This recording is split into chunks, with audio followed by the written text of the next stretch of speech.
के लिए लाए 3 फेज एसी मोटर। जितना भी क्वेश्चन है बाबू एक 3 फेज एसी मोटर से संबंधित है और इससे भी आप लोग को क्वेश्चन पूछता है, ठीक है। 3 फेज एसी मोटर, देखिए पहला क्वेश्चन का आता है 3 फेज स्पाइरल के प्रेरण मोटर की स्लिप गति क्या होती है। स्लिप गति जब पूछेगा ना तो स्लिप गति को एनएस से सूचित करते हैं।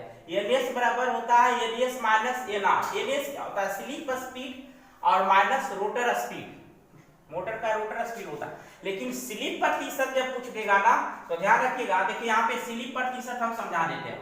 स्लिप प्रतिशत अगर पूछ देगा तो एनएस माइनस एनआर और बटा एनएस गुने 100, ये हो जाएगा स्लिप प्रतिशत हो जाएगा। लेकिन स्लिप खाली पूछा है तो सही आप लोग का ये होगा, ठीक है।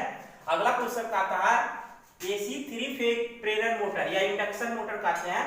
3 फेज इंडक्शन मोटर की तुल्यकालिक गति ज्ञात करने का सूत्र। तुल्यकालिक गति देखिए एनएस सिंक्रोनाइज्ड स्पीड, तुल्यकालिक गति बराबर होता है 120 गुने एफ। एफ क्या बताता है, एफ बताता है फ्रीक्वेंसी आवृत्ति और पी बताता है पोल, तो 120 गुने आवृत्ति बटा पोल, ठीक है। या आप लोग को फ्रीक्वेंसी बराबर पूछेगा तो P इंटू एन अब आई 120 ऐसे भी हो जाएगा। लेकिन पूछा सिंक्रोनस स्पीड तो उसका सही आंसर है।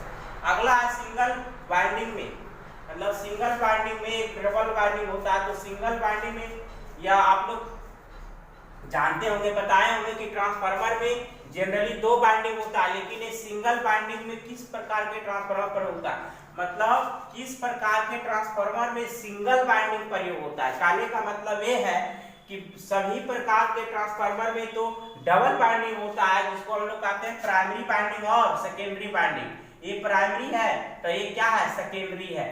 लेकिन एक ट्रांसफार्मर ऐसा है कि एक के वाइंडिंग होता है, उसका नाम है ऑटो ट्रांसफार्मर, सिंगल वाइंडिंग। पूछेगा कि ऑटो ट्रांसफार्मर का उपयोग कहाँ होता है बाबू, तो ऑटो ट्रांसफार्मर का उपयोग आप लोग का स्टेबलाइजर में होता है। अगला है एसी मोटर के स्टेटर में कुल विद्युत डिग्री की गणना करने के लिए किस सूत्र का उपयोग किया जाता है। ये क्वेश्चन आया था, बहुत इंपॉर्टेंट क्वेश्चन है, इसको एकदम घेर लो, एकदम वीवीआई लिख लो। 180 गुने पोल की संख्या, ठीक है। छठा क्वेश्चन है 6 पोल स्टेटर मोटर की विद्युत डिग्री क्या है, तो 6 पोल हो जाएगा। इसको डायरेक्ट देखिए डिग्री पूछ रहा है ना, 6 पोल स्टेटर मोटर की विद्युत डिग्री। अब विद्युत डिग्री का फार्मूला देखिए ये है, तो 180 गुने 6 कर दीजिएगा तो 1080 आ जाएगा। देखिए ये फार्मूला का भी उपयोग हो गया कि नहीं, यही फार्मूला का उपयोग हुआ, तो इसका हो जाएगा 1080। अगला क्वेश्चन है करा ये सैम्बुल किसका है, प्रतीक चिन्ह बोल रहा है, तो स्टार डेल्टा स्टार्टर का। ये भी बहुत इंपॉर्टेंट क्वेश्चन है, क्वेश्चन आया हुआ है अगले परीक्षा में, इसलिए इस बार आने की भी संभावना है, ठीक है। देखिए आप लोग का नेक्स्ट क्वेश्चन, देखिए नेक्स्ट क्वेश्चन 7 नंबर का आता है कि एसी मोटर वाइंडिंग में आंतरिक ग्राउलर का प्रयोग या उपयोग करके किस प्रकार का परीक्षण किया जाता है, तो शॉर्ट सर्किट जांच करने के लिए हम लोग आंतरिक ग्राउलर का प्रयोग करते हैं। अगला starter winding short circuit open दोष ज्ञात करने के लिए किस प्रकार का उपकरण प्रयोग करते हैं, तो ओपन सर्किट शॉर्ट आदि ज्ञात करने के लिए बाहरी ग्राउलर, और आप लोग को ध्यान दीजिएगा शॉर्ट सर्किट चेक करने के लिए आंतरिक ग्राउलर। देखिए यहाँ पे क्वेश्चन है, इसका हो जाएगा 8 नंबर बाहरी ग्राउलर।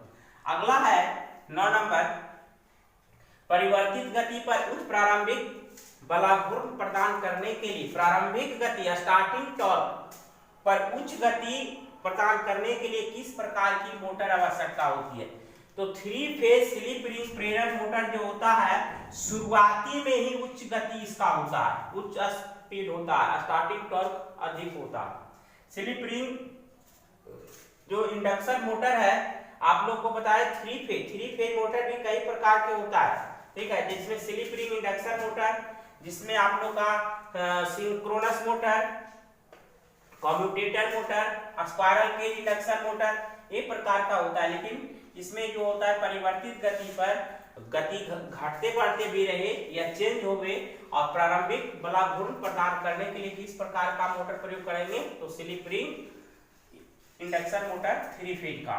अगला 10 नंबर क्वेश्चन देखिए, थ्री फेज प्रेरण मोटर के इंसुलेशन प्रतिरोध को मापने के लिए किस उपकरण का प्रयोग करते हैं? देखिए इंसुलेशन प्रतिरोध ज्ञात करने के लिए आप लोग को बताए थे मेगर। मेगर होता क्या है? तो डीसी सीरीज जनरेटर और ओम मीटर का मिश्रण होता है, और मेगर मेगा ओम में ज्ञात करता है, मेगा ओम। और मेगर का स्पीड होता है 160 आरपीएम रहना चाहिए। क्वेश्चन पूछता है 160 आरपीएम। अगला है कम्यूटेटर किस धातु का बना होता है? तो कम्यूटेटर आप लोग का देखिए बताए थे जनरेटर में होता है, डीसी जनरेटर डीसी मोटर में कम्यूटेटर प्रयोग होता है, कम्यूटेटर कॉपर का बना होता है। ठीक है, अगला देखिए नेक्स्ट क्वेश्चन।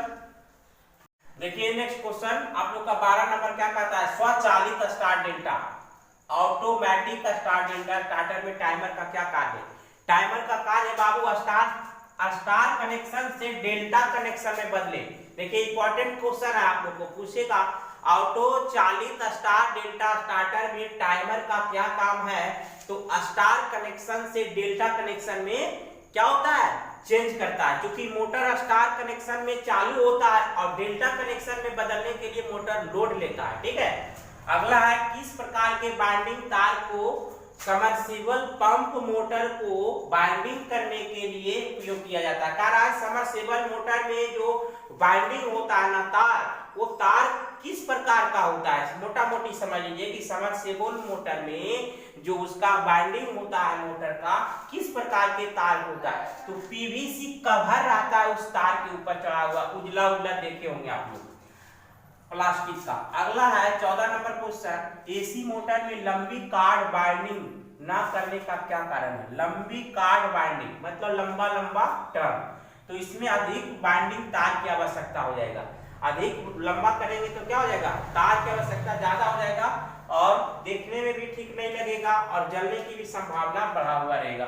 तो एक तरह से कह सकते हैं कि पूंजी भी चल जाएगा और लॉस भी हो जाएगा, इसलिए छोटा छोटा रखता है, लंबा नहीं रखता है। देखिए 15 नंबर क्वेश्चन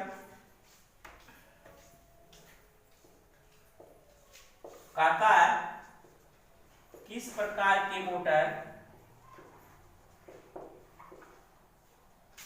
स्वतः स्टार्ट होती है? तो थ्री फेज मोटर जो होता है आप लोग को स्वतः स्टार्ट होती है। देखिए थ्री फेज मोटर है जो आप लोग को क्वेश्चन पूछ देगा कि single phase induction motor, three phase slip ring induction motor, commercial motor, इस प्रकार से दे देगा यूनिवर्सल मोटर।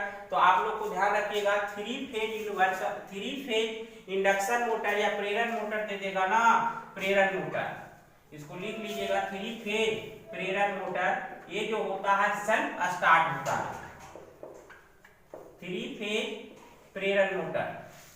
चलिए आज का